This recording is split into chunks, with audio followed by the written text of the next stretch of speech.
Welcome back to the channel. Today's video, we're going to be tuning on a 2010 Chevy Silverado with a 5.3. This truck has a Texas Speed Stage 4 truck cam, set of long tubes on it. It's got aftermarket exhaust on it, a refreshened, I guess the best way to put it. They call it like a Stage 1 build on a 6L80, 3000 torque converter, and I think that's about it for the mods. In yesterday's video, towards the end of the video, we actually did a read file on this thing and looked at the current tune that it has in there. So this thing was tuned by a professional shop, or they're supposed to be professional, and they just didn't do a professional job. So we're gonna put this tune file back to stock today, and we're gonna start from scratch. We're gonna put it on the dyno, get the transmission dialed in. We're gonna go through all of it. Let's go and get to work.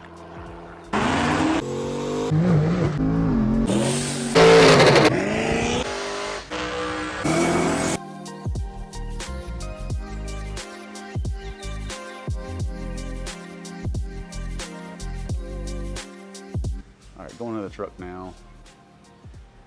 Engine looks a little bit damp, so we got some oil leaks there. Nothing crazy. Doesn't look like it's pouring out. Trans pan looks clean. All that stuff looks dry.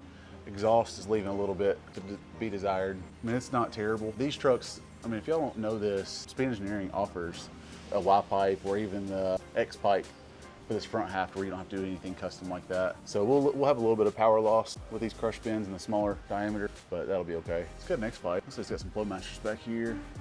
Front U-joint looks good, rear U-joint feels good, tires are good, exhaust looks like it's clearing everything, so we shouldn't have any false knock unless it's got a busted motor mount, which I need to get it down and actually check it. Let's get this thing down and get on the dyno.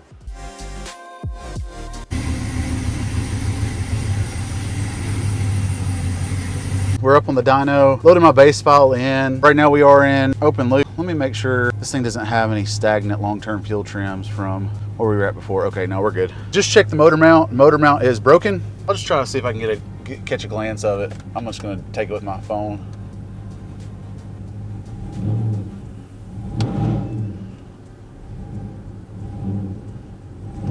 So this one isn't like completely broken, but it's broken enough that it's gonna cause us some false knock. But otherwise, truck looks good. Truck's idling good right now. It's kind of strange. This truck, honestly, it doesn't really feel like a Stage 4 truck cam. Where the idle's at and how it sounds, almost sounds a little bit smaller than that.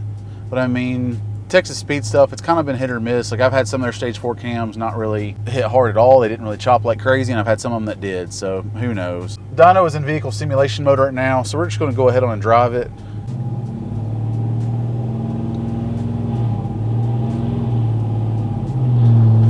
These shift points are terrible. And I can't even get this thing into manual mode because I guess the shifter's out of adjustment. Well, that's not good. Okay, well, I guess we're not going to be using the shifter. Let me just command. I don't know, let's see if it'll go down to the third. So sometimes this scanner, if it goes up into the higher gear than what you're commanding, it won't downshift. So I'm just going to let it start off, and we're going to get this thing up into third. All right, so there's third. There's converter lock. Geez, that hit super hard. I didn't like that at all. But so for the most part, it looks like we're right at 10% rich. So that'd be a pretty easy little change.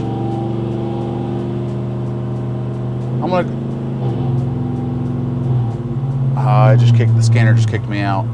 Oh well, so I'm gonna go ahead and pull some fuel off the MAF, and then once I get the MAF corrected, I'm gonna keep an eye on my VE table. But again, this truck has a base file that has a VE table that should be close.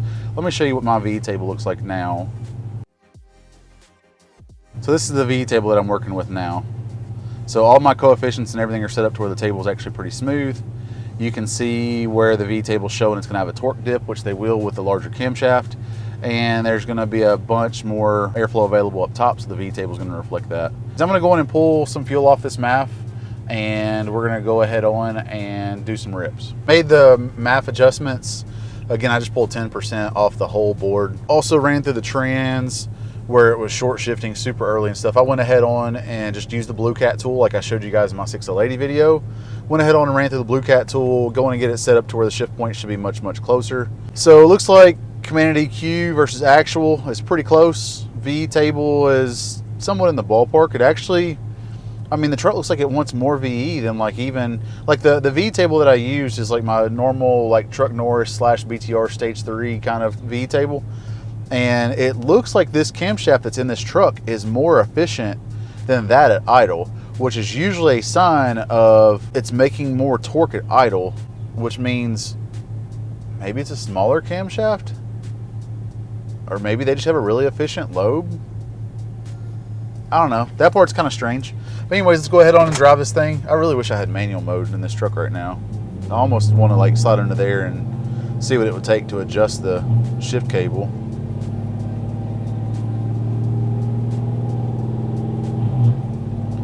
So we're in third gear. See how it feels when we lock the converter up. Yeah, that's super aggressive. Not a real big fan of that at all. Anyways, V table, MAF table is close together now. So it looks like that's going to just be some low speed adjustments, not a big deal. So I'm going to go ahead on and roll in and kind of get an idea where I'm at on my MAF curve at full throttle.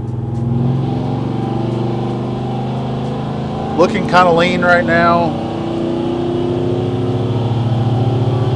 All right, I'm going to go ahead on and let off. Got kind of a general idea of where we need to be at on the MAF curve. I also think that with the way that felt, that there's a very good chance we're just going to go ahead on and dyno this truck in second. It is a 342 gear truck, but it does have like a 33-inch tall tire. So I'll probably put it in second and tune the fueling, and I may do third with no inertia on the dyno to actually do the power pull. So I'm just going to kind of watch and see. I guess it just kind of depends on the length of what a second gear pull would be with the vehicle simulator on. So I'm going to make these adjustments. What I'm doing, as I've showed you guys before, is I'm going to look at EQ error versus MAF, and we're just going to look at where we're at wide open throttle, so you can kind of get an idea. It looks like we're 4% at 7,800 hertz and 8% off at 9,000. So yeah, I'm going to make this adjustment. So again, all I'm going to do is I'm going to highlight 7,800 to 9,000. I'm going to copy it. We're going to go into the MAF curve. So it's engine, airflow, mass airflow calibration. And we're just going to click where we were at, which again is 7,800. So I'm going to right click, we're going to multiply by percent, and where we're 8% up here at 9,000, we're just going to roll with that same 8% all the way up.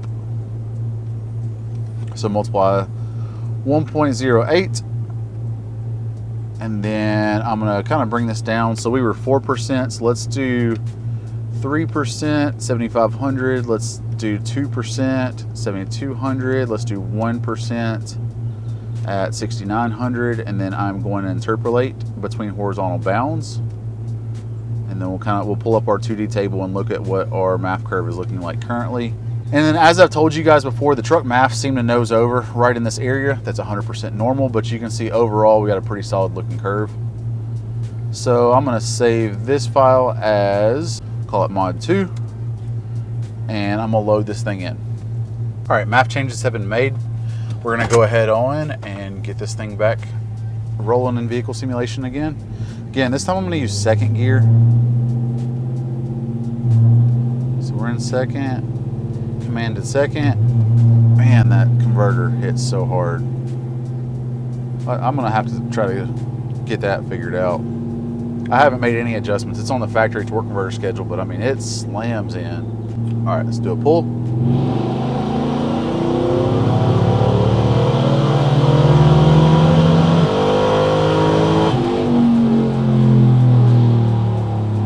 Unlock the converter, pull it out a second, and let's check out the data. Truck returned back down to an idle beautifully. So a couple percent off. You guys can watch this. This is my EQ error that's live. A couple percent lean. Right now I decided to go ahead on and command 0.84 lambda. It's a little bit rich for this truck right now, but I just flatline the power enrichment for right now just to make it easier to tune the MAF curve. I think I've showed you guys before, but if not, I'll show you once I'm done. But once I'm done, I'll have it where the truck is leaned out below peak torque, and then fuel will come in at peak torque. So we'll run richer at peak torque, and then we'll pull a little bit of fuel out up top. Seems to be what these trucks like the best. Not actually even seeing any knock right now, so that's pretty good. And it's actually cruising on the high octane table. Still a couple percent lean. I mean, we were safe the entire time. I mean, this is like 12, I think it's like 12.5, 12.6 air fuel. Start to fatten up just a little bit. Cool, so MAF curve looks pretty good. Oil pressure looks decent, a little bit jagged. Usually that jaggedness is a sign of detonation, but I'm not picking up any knock. Knock sensor sensitivity is factory. So we'll definitely check out what the tailpipes look like on the pulls. So I'm gonna correct my MAF curve again. Let's look at VE. All right, so before I make these VE changes, I went ahead on and got my layout pulled up, but you'll see how far off I am on VE. So it actually, apparently this camshaft just really seems efficient at idle, but the VE table is actually laying out just like what a stage 4 would. Again, this is compared, I'm using my base VE table for my Truck North / stage 3 BTR truck cam, and you'll see where we're down, you know, 5, 6, 7% down low, crosses over right around 48, 4900, and then it's gonna require more VE up top. So the shape of the curve is actually shaping up just like what I would expect a stage 4 camshaft to shape up as. So guess we are. Guess we're just got a efficient at idle stage 4 truck cam, which is great. I mean, that's an awesome cam when it's efficient at idle. So anyways, I'm gonna make the VE changes, gonna make those small little changes to the MAF, and then we'll do another pull. So MAF changes have been made, VE changes have been made. I actually like the length of that dyno run. So that's what we're gonna do. I've actually set it up for an actual power pull. We're gonna run 3,000 to 6,400 RPM. We're gonna do second gear pull, which again, traditionally in a 6L80, I'll usually do a third gear pull, but this truck does have a little bit bigger tire on there and I just don't wanna run them that fast. So we'll do a second gear pull loaded on the dyno. So let's see what this thing can come up with. I still haven't touched the converter lockup just yet. So it's very aggressive. All right, dyno looks good. All right, let's do a rip.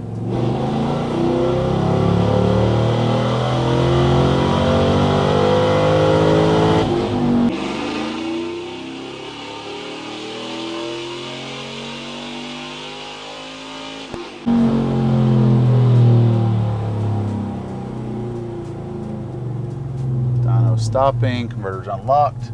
Definitely looks a little smoky out the back, that's for sure. As far as it almost looks like oil. So this one may not have the revised valve cover from GM. I don't know if you guys have had that issue, but if you see any of the Gen 4 engines get real smoky, they actually did a valve cover revision for the driver's side. I think the valve cover is like 80 or 90 bucks. You can pick it up off of Rock Auto, but it'll help to eliminate a lot of oil smoke off these trucks. Dyno pull's done. Let's get out and see what kind of numbers we got.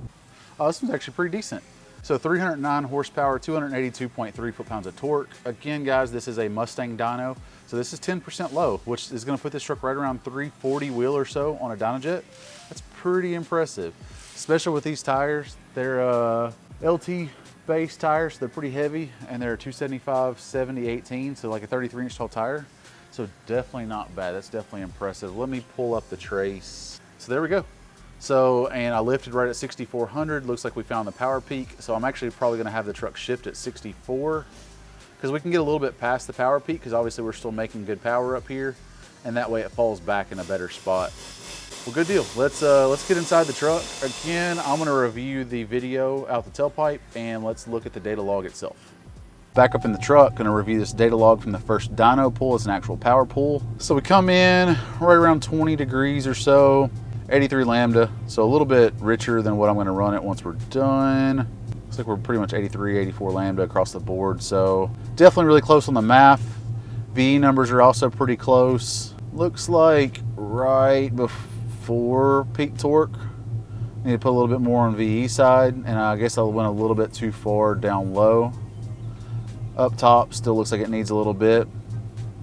So not bad. Horsepower calculator on the truck is showing 381 horsepower.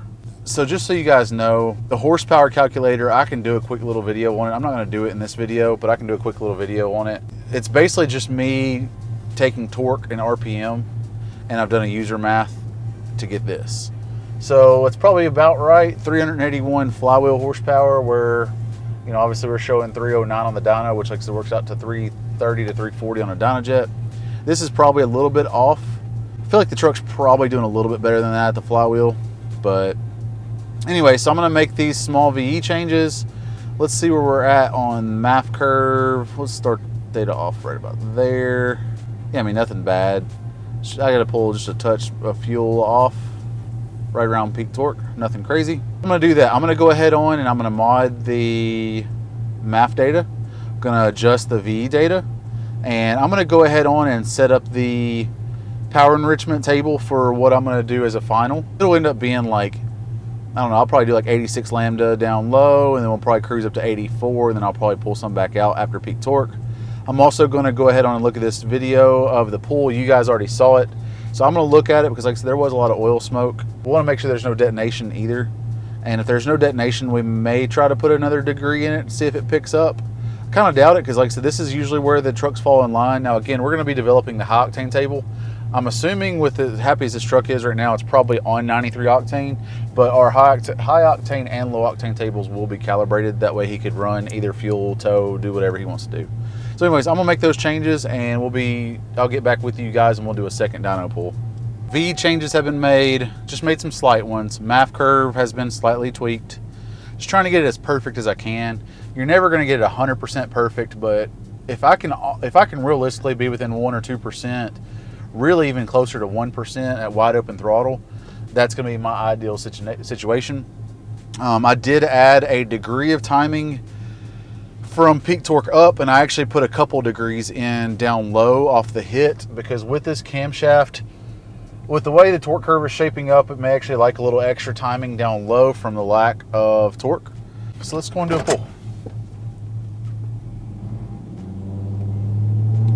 Again, we're gonna go second gear.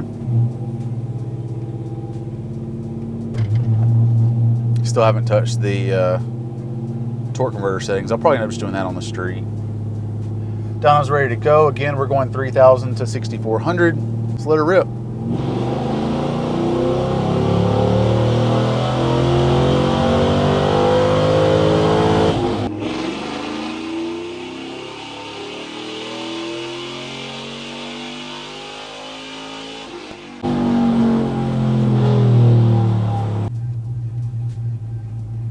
So far everything looks clean. I just really don't like those oil pressure spikes. I know sometimes it's the nature of the GM oil pressure sensors in these Gen 4 trucks. Also, when I reviewed the data on the tailpipe video, the oil smoke is all on decel, so I really do think that's just going to be, just needs the updated driver's side valve cover, or it may need a catch can as well. So let's get out and check out the power numbers. Looks like it really didn't care. 311.2 horsepower, 286 foot-pounds of torque. Peak torque, jumped up only a couple numbers. Peak horsepower only jumped up a couple numbers. So that timing, we're going to go in and pull that back out. Let me pull up the trace for this one. So horsepower curve, we're going to overlay it. This right here is just going to be the nature of how I rolled in. So just ignore that. It didn't pick up enough for me to justify this timing. It really didn't. I even put in like I think 2.5 or almost 3 degrees down here, and it just didn't care. So that's the nature of tuning, though, is we gotta try it and see if it works. So I know you guys see this as gains and you think I should probably keep it in there, but those gains are so negligible, it's not worth having the added timing in there. It's really not, especially on a big lifted truck. We're gonna call that done on the power pulls, and we're gonna work on vehicle simulation. We'll do some dig pulls and go through the transmission shift points, and I'm gonna work on this torque converter. All right, and just so y'all can see kind of where we're at, V table is still, it's pretty damn close. I'll probably need to make one more final adjustment. So first, let's go over EQ error versus MAF. We'll start from right here. You'll see I'm pretty much dialed. I don't know that I could honestly get it much better than that. So we're gonna leave that alone. V table, it's pretty damn close too, but I can get it closer than that. So I'll make those changes. So let's just look at where we're at on timing. So I had quite a bit of timing in it down low. Again, it didn't really pick up. We roll that timing out to peak torque at 21 degrees. Again, it really didn't like it. And we went up to a peak of 23.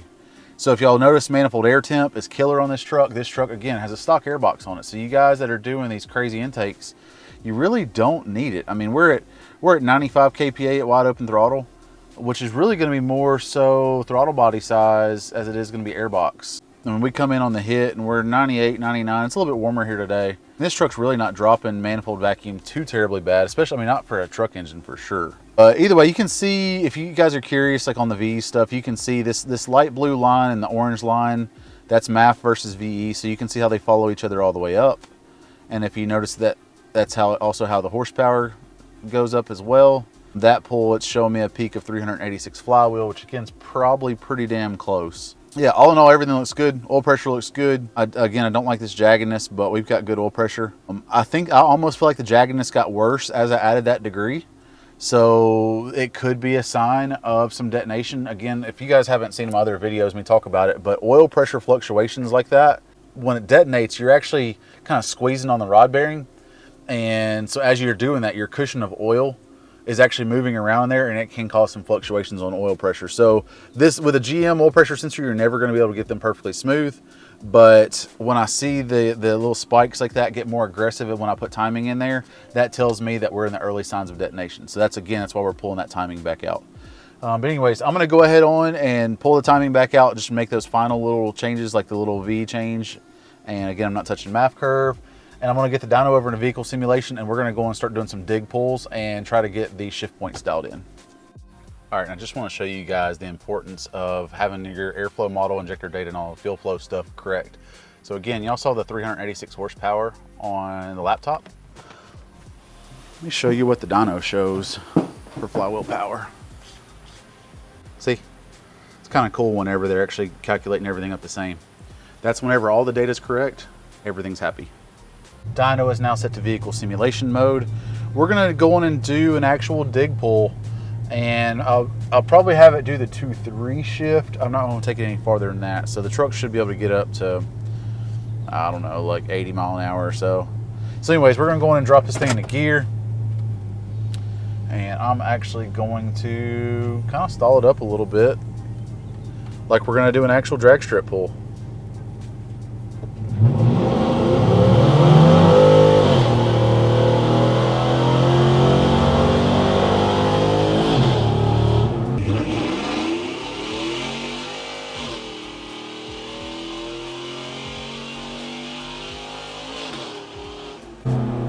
So we had a little bit of flare on the 2.3 at wide open throttle. Not a huge deal. So I'm gonna stop this data log. All right, so in the 1-2 shift on the dyno, as you guys have seen before, a little bit harder for me to get it 100% perfect on the dyno. But it looks like it shifted like right at 6,200 or so. So I can raise that up just a little bit more. Coming through here, I mean, air fuel ratio is, I mean, you can see commanded versus actual. Pretty solid. But if you'll notice, it's hard to tell with the map line right here, but there's a spike, and that spike means we need more preset pressure, and where that's going to be is under shift pressure, adaptive, and then you've got oncoming preset pressure, and we're going to be doing it on the 2-3 shift. So we're actually going to do it for both the 2-3 shift in normal mode and in special mode. So something like this, that little bit of a hump, I'm gonna go ahead on and I'm gonna multiply, do this 1-2, we'll do it by 20%. And again, I'm gonna come right here to the 2-3, and we're gonna do 20% right there. And then for the watt shift point, kind of hard to tell. I think it's gonna end up wanting to go up maybe another mile an hour or so, but with that flare, I mean, it actually flares to almost 6,600. So I'm gonna get that taken care of. So let's load this file in. Or actually, let's go ahead on shift schedule. I'm gonna go in normal. So let's go right here and let's just make this 38. I'll go on and make the downshift. Let's do 33. Could probably honestly go a little bit higher than that. Nah, with this converter we'll be good. So then we have to make it match right here. 38. 33. And again, I'm just looking for something like a 6,300 RPM shift. It honestly is probably going to want another, technically it probably is going to want another 2 miles an hour on the 1-2, but it's okay. We're going to leave it just like that. All right, so we're setting up for dig pull round 2. Pull truck in gear. This shifter's really going to be adjusted. All right, on this pull, I'm not going to reset the adaptive pressures. I just added the 20%. It may accept the change. I may have to reset it, but I'm just gonna try it out and see, just because that's what I do.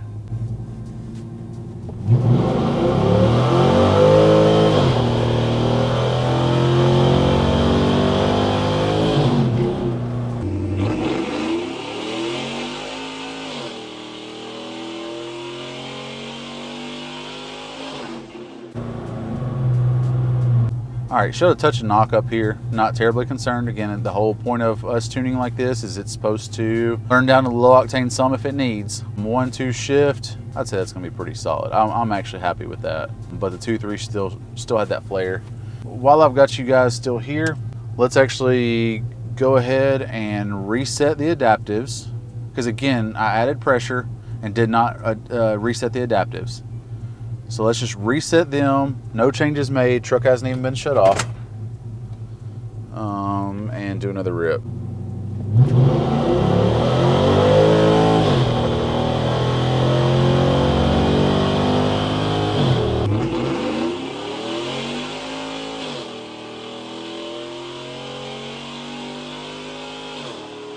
Perfect.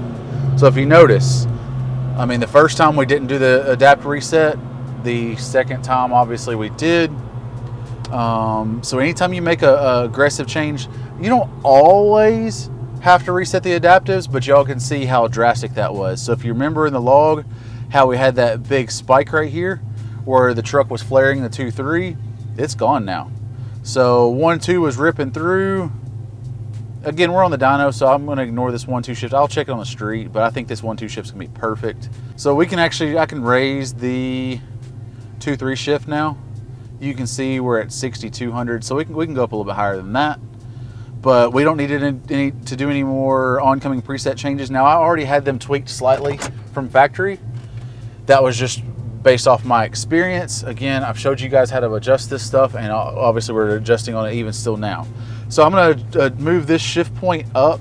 Probably gonna move it up another, let's go up another 2 miles an hour on it. I'm gonna leave the 1-2 alone. It actually, I mean, if you see this little spike right here, it actually spun on the dyno on the 1-2 shift. I mean, it's a good solid shift. We're gonna leave the 1-2 shift alone. I'll check it on the street. We're gonna add 2 miles an hour to the 2-3 shift, and I'm gonna unstrap this bitch and let's get it out on the street and see how it drives now. All right, truck is unstrapped from the dyno. We're gonna take it for a drive. I'm also gonna attempt to have a whole video where the audio is halfway decent and the CoPro doesn't sketch out. So, I mean, y'all can see I'm using OBS software. Right now, everything's looking good. So get this data logger going. Truck's back into closed loop, I'm pretty sure. I think I made that change. Let me go back. No. Hold that thought. Let me get the truck back into closed loop. Truck is for sure in closed loop now. So just so y'all are aware, I don't tune MAF only. You'll see high RPM, low RPM, or high RPM disable is set to factory. This is the VE table that I ended up with. So you will see the dip where we ended up. You'll see peak torque right there. But I pretty much had to make changes everywhere compared to my normal truck Norris one, but it's not far off. Timing, this is where I ended up at. You'll notice where I pull timing at peak torque and then feed it back in. So if you want to see, I mean, I do like decent looking tables. Low octane is active, as you'll see. So you'll see this truck can pull down in that 8, 9, like single digit range if it needs to. That's what we want. We want this truck to actually be able to learn. Power enrichment, you'll see where I am leaner down low, feed it in, right at peak torque. We got the most fuel there, and then it starts to lean itself back out.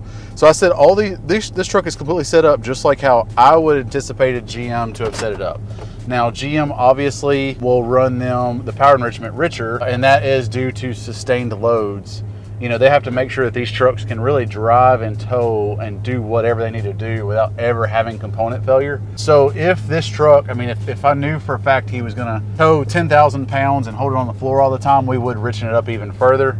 From the sounds of it, sounds like he's just gonna cruise this truck just like normal. And he actually told me he wanted a 93 tune, but as I've explained to you guys before, there's really no such thing as that. These trucks can adaptively learn their octane. So this truck, it's because it's on 93, it's gonna be happy with the fuel it's on now, but he can pump 87 into it and the truck will learn itself back down. We're cruising along, trans feels pretty good. It's firm, but it's not like neck snapping. We do still have torque management in the trans, so you'll see on the shifts, you'll see how the timing comes out of it just like it's supposed to be. So again, I mean, I just try to do everything I can to keep longevity out there without getting too crazy. You know, a lot of guys are going to say, oh, that truck needs, you know, 26, 27 degrees of timing. And you know what? You're right, for power, we're just not doing that. So if he wants to turn this thing up some more, my next suggestion would be do the speed engineering front half of the exhaust at least, where it has the 3-inch mandrel bent exhaust off the headers. And I would recommend doing a set of the 50-pound Delphi injectors from 11 to 13 Cadillac Escalade flex fuel, and go ahead and convert this truck over to flex fuel. So these little 5.3s and 6.2s, they don't pick up a ton of power on the dyno on ethanol, but I've seen as much as a 4/10 drop off the 8th mile being on ethanol. So I do think this truck, I mean, I think it would pick up another 20 to 25 wheel or so on ethanol, and with at least the front half of the exhaust corrected. He actually said he did want to change the exhaust. He's not a real big fan of it. I mean, it sounds good outside the truck. Inside the truck, it's pretty droney, and he could solve it by getting the, right now where it's got almost like the turn down kind of tailpipes.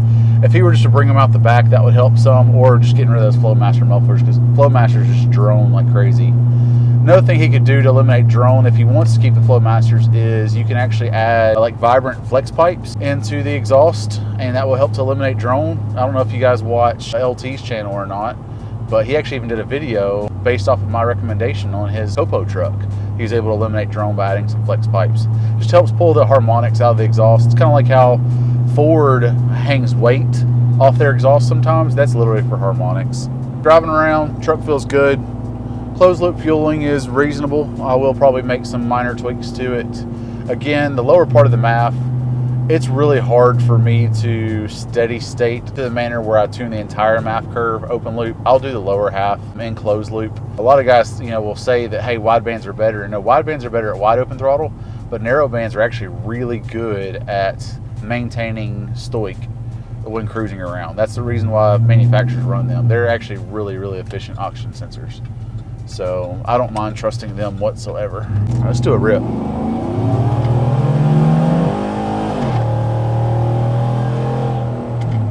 Solid on the 1.2, which feels good. I do think with that broken motor mount, I can actually even hear it. It almost sounds like the header touching like a heat shield on the firewall.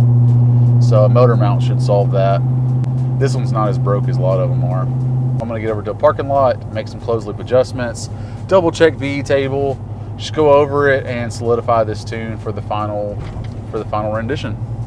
All right, so made the changes to MAF curve, VE table, just normal dialing stuff in, being overly critical about things like I usually am, but trying to get this thing as perfect as possible.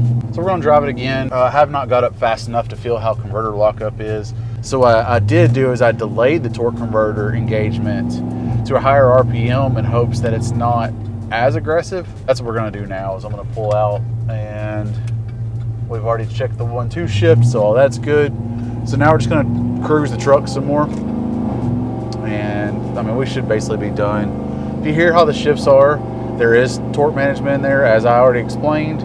So, but the truck's not nosing over on the shifts anymore. Now it's just a good kind of quick punch. All right, so I'm gonna pull into another parking lot. The trans almost feels like it's late as a whole at part throttle. So I'm gonna reduce that some, and I'm gonna lower the converter lockup speed. Again, I only lock up in 4th gear and above, but this truck right now, basically where I have it set up to where the converter is at a minimum of 1,350 RPM in Blue Cat. It just seems too late. It works out to like right at 60 miles an hour, but it's working out to like 60 miles an hour, and it just feels too late. I also think he's going to, I don't think he's gonna like it. I think if I drop it down, it should probably be like 54, 55 miles an hour, something like that. And I think it's gonna be in a much happier spot. If I want to delay these shifts some more, part throttle, we do, yeah, let's go to an offset at 20. So we'll leave the factor at 1.1. We're gonna do the offset at 20. I'm gonna change lockup config to 1250, which is gonna bring us down to 56 miles an hour in lockup. I'm gonna roll with this. So I'm gonna save this as trans revision number 2. And again, if you guys haven't seen this, I have my 6L80 video up showing you exactly what I'm doing. So I'm not going to go through the process of explaining this again. All right, only changes that were made is going to be to the transmission. Again, I got it to where when we move that offset in Blue Cat, it's going to make it where the trans is going to part throttle shift earlier as a whole. And then again, I dropped the lockup activation for the torque converter Again, we're only allowing it to lock up in 4th gear and above.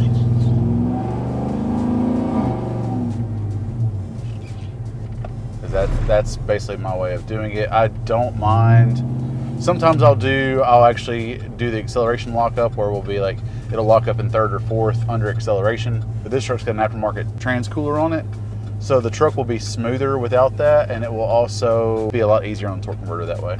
I'm gonna do like a lower speed hit.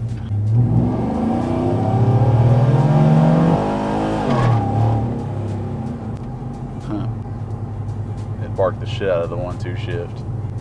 Not bad for some 33-inch tall tires.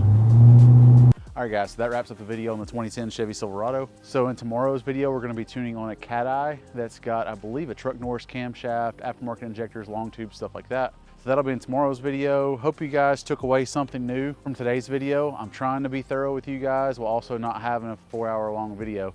Thanks for all the likes, the comments. Again, if you guys are learning some information from me, please just subscribe if you don't mind. It'd greatly help me. I will see you guys tomorrow. I'm gonna go home and take a shower. Y'all have a